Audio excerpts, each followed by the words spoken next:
I think we're going. I think we're streaming. All right, let's get this party started. We are streaming. I believe this is day 18. I'm pretty sure this is day 18. Let me double check. I just want to make sure that I'm saying the right date. We are continuing the reading of Elsie Lincoln Benedict, day 18. Elsie Lincoln Benedict's book, How to Get Anything You Want, in 7 lessons, lessons 1 through 7. Well, I wonder if there's more lessons. But we are only on lesson 2. We started it yesterday. Remake your mood, okay? As we learned in lesson 1, predominant moods make your life. And so we're starting on how to remake your mood. If your predominant moods aren't good and you're not liking what's coming out as a result in your life, we just have to simply change our mood. Really, it's changing our vibration. How do we change our vibration? Because what our vibration is dictates what we attract, okay? And so remaking your moods, that's what we're learning today. And we read a little bit yesterday, but we'll pick up today. Again, this is video 18. If you want to see all of the rest of the recordings and lives, you can find that on my YouTube channel under playlists of How to Get Anything You Want by Elsie Lincoln Benedict, with many other readings. I read Neville Goddard, James Allen, Napoleon Hill, of course, Napoleon Hill. And I read my commentary, I read the book, and then I share commentary and personal story. So I make it a little interactive. So it's not just reading. But I love this book. So we left off yesterday with her saying, remember that there is no such thing as standing still. You are always moving. You are either growing towards something, having a goal, working towards something, or you're falling back and you're dying slowly. You are either weaker than you were yesterday or stronger, more confident or more afraid. And what you are letting yourself feel today will affect you tomorrow. If you persisted in it, if you persisted in it, will build events for the coming years. If you persisted in it, will build events for the coming years. So we truly build our lives day after day, depending on how we feel and what we think. This is an eternal, unmutable, inexorable law. Therefore, if you would change your future, change your mind, especially, you would change your, let's read that again. This is an eternal, immutable, inexorable law. Therefore, if you would change your future, change your mind, especially the content of your great subconscious mind. As we learned, let me get my little drawing out. We're using this every day with her book here, and I love it. Okay, so as we learn, right, the mind, this represents the mind. We have the conscious thinking mind, and we have the subconscious feeling or emotional mind, okay? So she's saying you are either weaker than you were yesterday or stronger, more confident or more afraid. And what you are letting yourself feel today, right now, check in with yourself. How are you feeling? What you let yourself feel today will affect you tomorrow. They'll come out in the results in your life. So what you allow to feel right now will affect your tomorrow. If you persist in it, will build events for the coming years. So if you think about like, oh, where am I going to be in a month from now? Where am I going to be in a year from now? Where am I going to be in 10 years from now? Like, you are the one that dictates it. You're a very, very, very, very, very powerful creature. Your mind is the most powerful force, and you dictate, you wield it. You give your mind the command, and it'll tell your body what to do. It'll tell your brain, which is your body, what to recognize in the algorithm and pick up and take as data and signs and notice all of the opportunities that come your way. All right. This is an eternal, immutable, inexorable law. Therefore, if you would change your future, change your mind, especially the content of your great subconscious mind. Yeah, change your future, the results. You want to change your results. Change your mind, especially the great subconscious mind. This is much easier to do than you may suppose. You do it simply by watching your reactions. Who knew? Emotional regulation. Just by watching your reactions and gently, deliberately, persistently giving back to the events of life the kind of reaction you want to build your future. Again, remember, we're human. We're going to feel a lot of different things about situations, about people, about circumstances. However, we get to choose in what constructive way we can reframe that situation. And it's not easy. And sometimes you won't want to. Fair enough. However, we are the ones that suffer the consequences. For example, if you've been betrayed, I've been there. I've been robbed, right? I've been wronged. And of course, my immediate reaction was anger, rage, wanting to get justice, wanting to get even or get some, all the things. However, like I share this example a lot when my car got broken into, and I remember immediately I was like, this sucks. This is terrible. Holy shit, this is terrible. Like broken every window, brand new car, just got the windows tinted, brand new purse. Like, don't even ask me. And I just remember thinking, I'm safe. I'm alive. I was just looking at the broken glass and I said, and they had thrown my phone on the passenger seat. And I thought, oh my God, I have my phone. I have my car. The windows are broken. Okay, my purse is gone. Everything's gone. And I just thought, I have insurance. Okay, I'm going to be okay. I'm safe. I'm safe. I'm safe. I just kept repeating that because I thought I could have reacted many different ways and I would have been right. Righteous, right? It would have been right. And I wasn't bypassing and I wasn't pushing down. I was allowing the waves to come.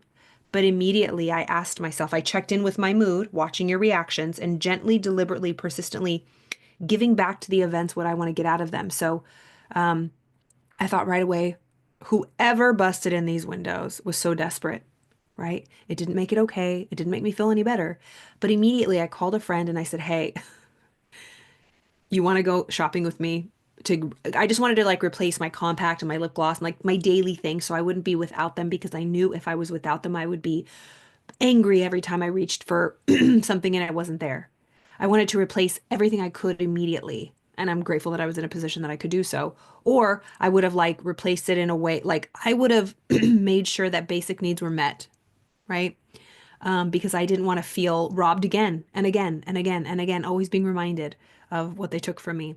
And so I did my due diligence. Of course, I called the police, filed a report, got the support from a friend, replaced things, thank God, called my insurance, did all that stuff. They paid for the windows to be replaced. But throughout it, I just kept saying, I'm going to be okay.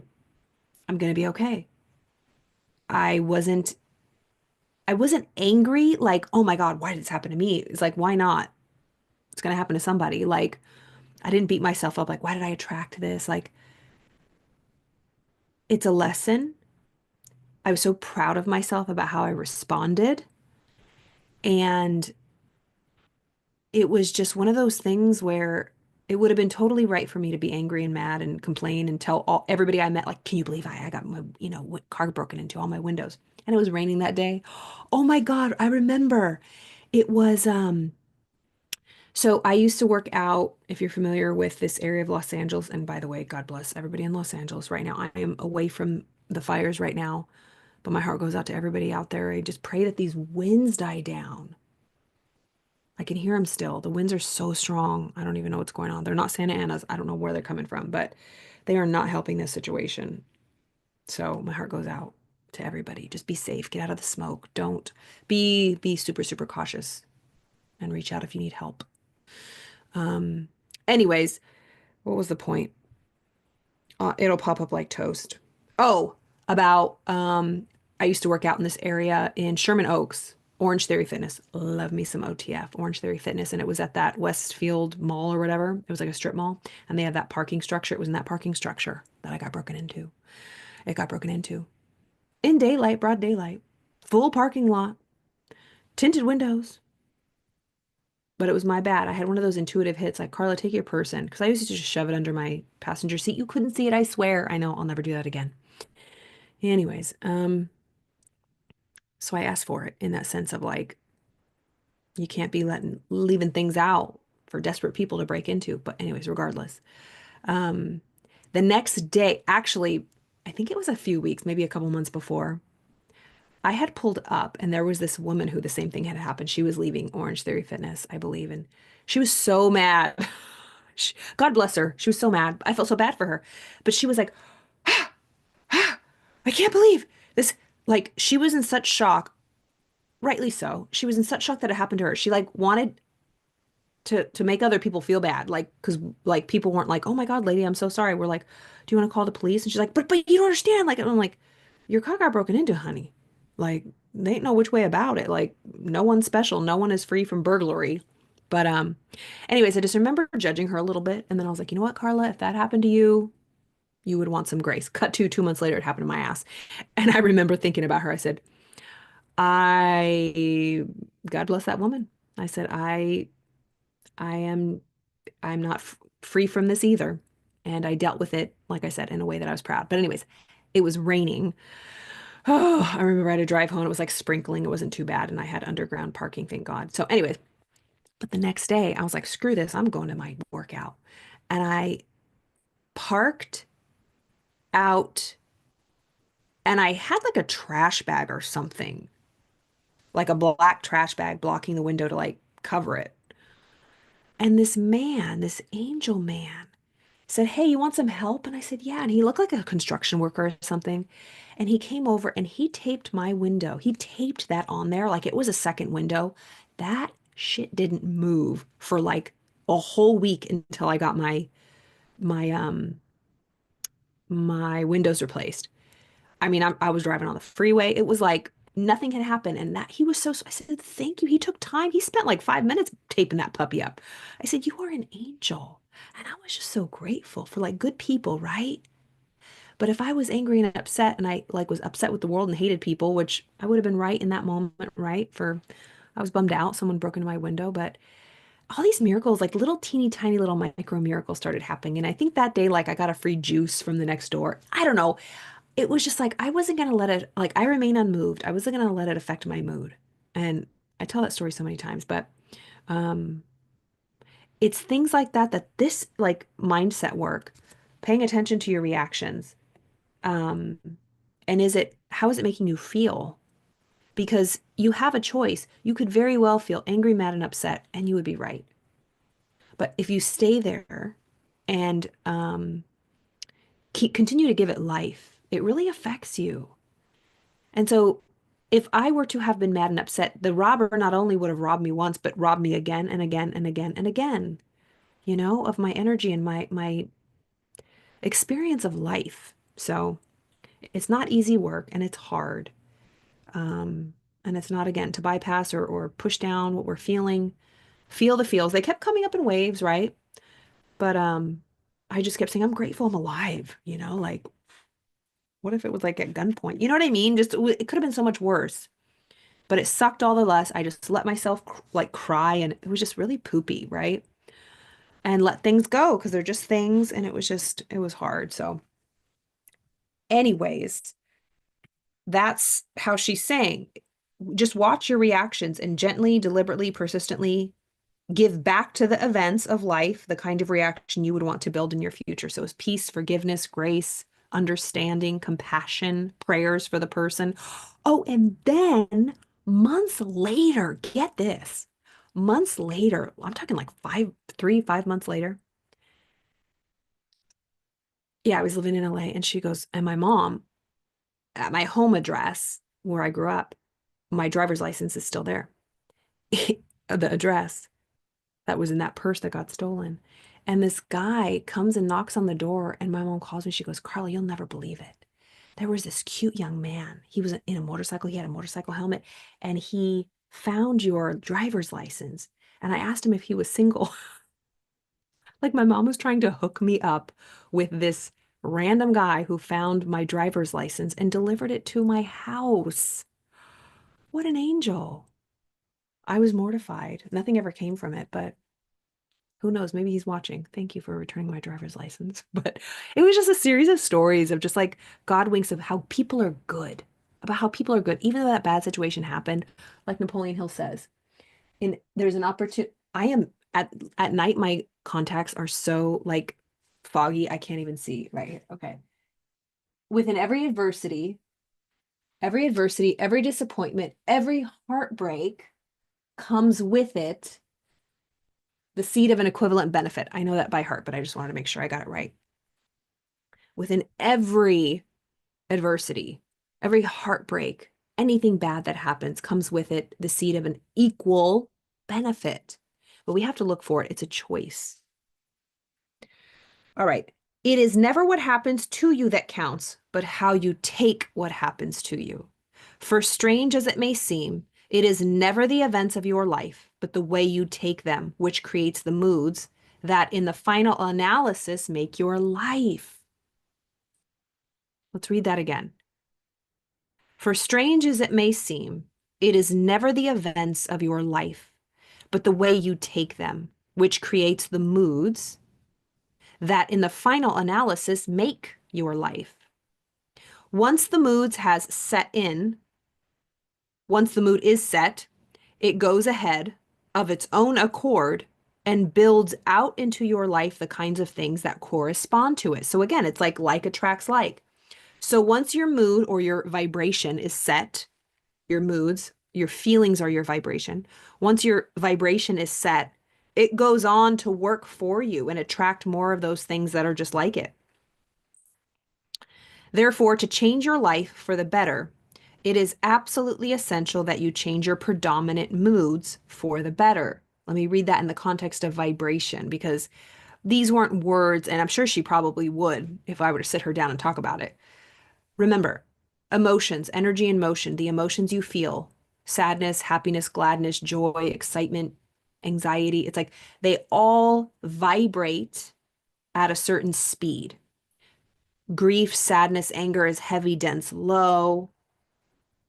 Joy, excitement is happy and light. Like think about it. It's like when you're super excited and high, it's like you could literally like levitate off. You're so light. Ooh, zzz, you're just vibing so high. It's like a helicopter. Zoop, you're going so fast, you fly, you float.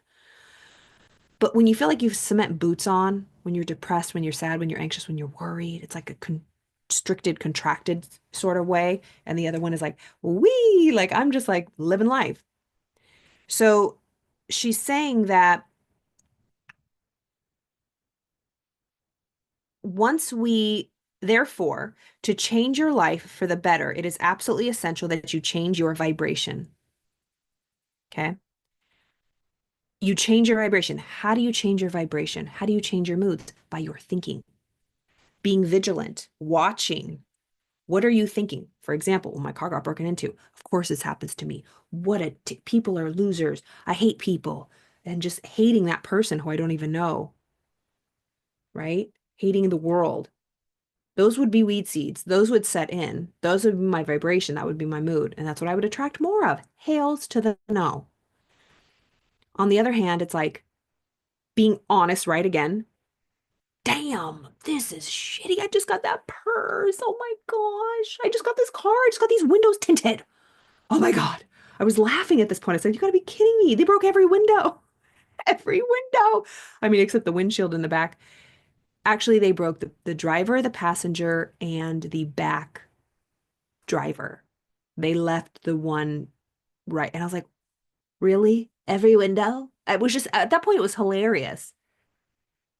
What are you going to do? I was just like, what are you going to do, Carl? I was just laughing. I was just like, you know what? They didn't get much because they got some gift cards to the movie theater and like she didn't get a lot of money in there. You know, I canceled my cards immediately, but like it was just one of those things when it's like, it's done. I can't fight it anymore. So that was a long story short of saying I decided how I was going to take that situation, what kind of thoughts I was going to have. And then it led to other thoughts like, remember, compassion, forgiving, that person must have been desperate. Ho'oponopono, I'm sorry, please forgive me. Thank you. I love you. Like, and then other good things were happening. Other people, when it had to do with that situation, were so generous and gracious. So that is just a testimony, right, to how this works. So change your life for the better is absolutely essential that you change your predominant moods or your vibration for the better. To do this, it is not necessary to struggle or make resolutions that would tax your strength. It is not necessary to try to do everything in a minute. Rome was not built in a day. And the same is true of anything else worthwhile. You have all your life before you in which to make these improvements and all the power available for doing them. Don't be in a hurry and don't be afraid. Don't give yourself a great deal to do. Start easy and add more as your strength grows. It will grow with amazing swiftness. You will not have long to wait. I love how she says this. This doesn't, you have your whole life. This is a lifestyle. This is day by day, one day at a time. I call it emotional sobriety. Well, a lot of people call it emotional sobriety, but to remain sober, are we having toxic, mind altering thoughts, mood altering thoughts in a negative way?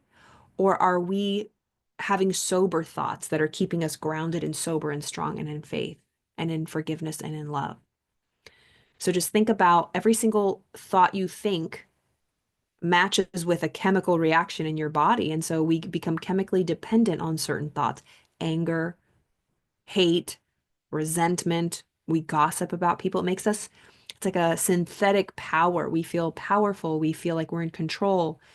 We feel strong when we're angry. And it's not true. It's a synthetic fuel that is just burning your system. It's like it's alcohol. It's just like a poison. And then you get hung over. It's like, have you ever been in a fight with someone and then you're just exhausted and you're wiped out? You're like, I'm not in the mood to do anything. You've just been like fighting and like it's so you gain such an intolerance for discord with people. Like I cannot stand to be in a state of discord with people. And it happens because we're human, right? Some people don't get along and we don't see eye to eye and we have to work through something. However, I think there's nothing more painful than to be in with somebody. I don't care who it is. It could be a family member, a lover, a coworker, just oh, when there's a disturbance in the force, because for me, that just shows that there's just, we're not understanding each other. There's a lack of communication, and my love language is over communication. So, of course, let's give each other our space, but always know that the door's open for that communication. Like, there's nothing worse when somebody like stonewalls your ass or like punishes you, right? Punishes you. I don't deal with that. I do not deal with that. Okay, so she says, don't be in a hurry. Rome wasn't built in a day. Start easy with yourself. Work at it every day. Meanwhile, you must not be impatient, but you must be persistent. There is an old legend about a boy who had a pet calf. He wanted to develop great lifting power, so he lifted his calf several times each day. He did not skip a single day, and when the calf was full grown and weighed 1,000 pounds, he could lift it without a quiver.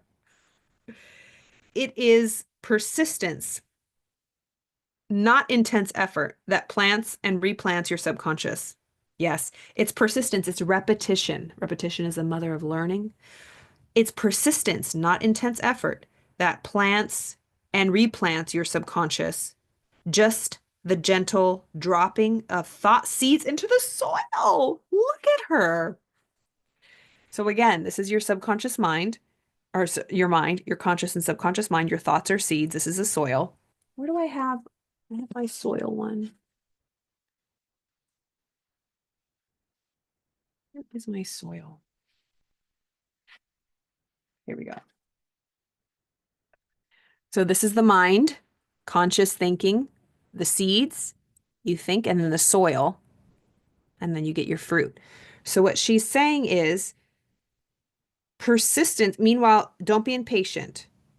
Be persistent. It is persistence, persistence, persistence, persistence, repetition, repetition, repetition. It's persistence, not intense effort, that plants and replants your subconscious, just as the gentle dropping of seeds into the soil. You will recognize this if you will recall how your present general attitudes were developed. Do you want me to remind you, dear troubled one, just how did they grow? Come with me back over your yesterdays. It will be a very interesting trip and will reveal some things you have never suspected. First, I want you to note that the attitudes which today predominate in the back of your mind regarding yourself did not grow up suddenly. They came into being gradually, crystallizing, getting set as time went on. You are quite surprised when you catch occasional unexpected glimpses of yourself to note the changes that have taken place in you since you looked in last.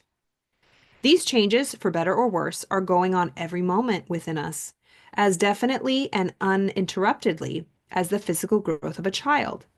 We do not notice it unless we make a special effort to do so, any more than we note the growth of our own child. But a friend who has been absent only a little while is struck by the change. Everything about us tells the history of our feelings and our self estimate, and others read it whether we can do so or not. The bulletins are there in full view, even when we least realize it. This is so good. So basically, we're like walking bulletin boards for how we've been feeling. Like, we don't notice the changes, it's gradual. And then one day we're like, oh God, I gained like 10 pounds, right? But if somebody sees us after a couple weeks, they're like, your face, if they're nice, like, like, have you put on some weight? Like, you look a little, actually, I don't know if anybody would say that. Maybe the other way around. Have you lost weight, right? Your face looks a little thinner.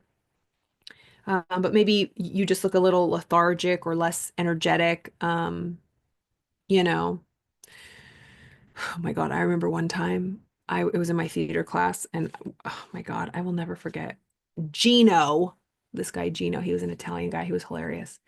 And I had been on vacation for a couple weeks and I came back and he goes, and someone said, "Oh, but how was the food?" And he goes, "How was the food?" And I said, "It was good." He goes, "I can tell." All right, you ate well. He said, "You ate well." And I said, "Yeah." And I didn't even, it went right over my head. I did not know he was insulting me or like not insulting me, but telling me like you look like you put on a couple pounds. I was so naive. I had no idea what he was saying, but you know what? Screw you, Gino. I was so mad. I was like, you know what? Whatever. He's like, yeah, you ate well. I could see you ate well. And I thought he was like complimenting me. Like, you had a great vacation. You ate well. And I was like, oh, he was telling me that I looked fat. Ah. See, I only hear the good things. I have no idea when people are insulting me. I don't even care. I like I've that is just a sign of like I'm always positive. Like people could say and I'm like, "Oh my God, I remember one time I think I was young. I was probably like 15. I was younger. And I have long eyelashes, but I think I had like a lot of mascara on and I remember someone was like, "You know those people that like wear too much mascara and they look like spiders?" Yeah. And I think she was trying to tell me that that was me in a subtle way. And after I was like, "Oh my gosh, she was talking about me." She was looking me dead in the eye, telling me how much she hates when people put too much mascara on and they look like spider webs, like, or spider whatever. And I was like, she was straight up telling, like, it was me, as if I were to be like, oh my gosh, she's talking about me. Maybe I won't wear so much mascara next time. Well, like, screw you, lady. Like, and she was an older woman. I was like, like, I was 16 years old. I'm like, of course, I probably don't know how to do my makeup, but you probably just jealous because you ain't got no eyelashes, right?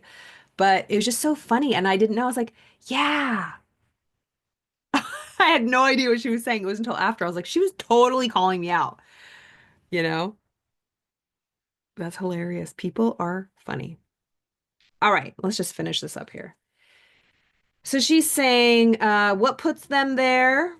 What puts these feelings there to change? Wait, did I change this? Oh, we're at the top. So we gradually set into our subconscious mind what we think of ourselves. You might be quite surprised when you see yourself over time, or you don't notice the gradual changes, but people who haven't seen you might notice it. And it says, what puts these changes there? Always and forever, one tendency and one alone. The way we have been taking things, the way we have been taking the life situations. Not the events, remember, but the reactions we have been giving to the events since they saw us last. We'll just leave it there. This was so good. I love this book. I love this book. We'll continue mañana. All right. I hope you're enjoying this. Always know, you know what? I found the coolest hack. So I do like, if you've heard of human design, I do like foundational readings of human design. All of my information, by the way, it's always underneath these videos if you want to check them out on my YouTube. And if you want to book a human design reading, I also add, if you're into wanting to know like your purpose and like how you position yourself, how you best communicate, I found the coolest way to kind of describe you if you were like a personal brand. And especially if you're an entrepreneur or a business owner, ooh, I highly recommend this. So take advantage of that offer. If you want to join a coaching program, I'm with the Napoleon Hill Institute. And I have all sorts of goodies. So make sure you check those out. I always forget to mention that. So I hope you have a wonderful evening, and I will see y'all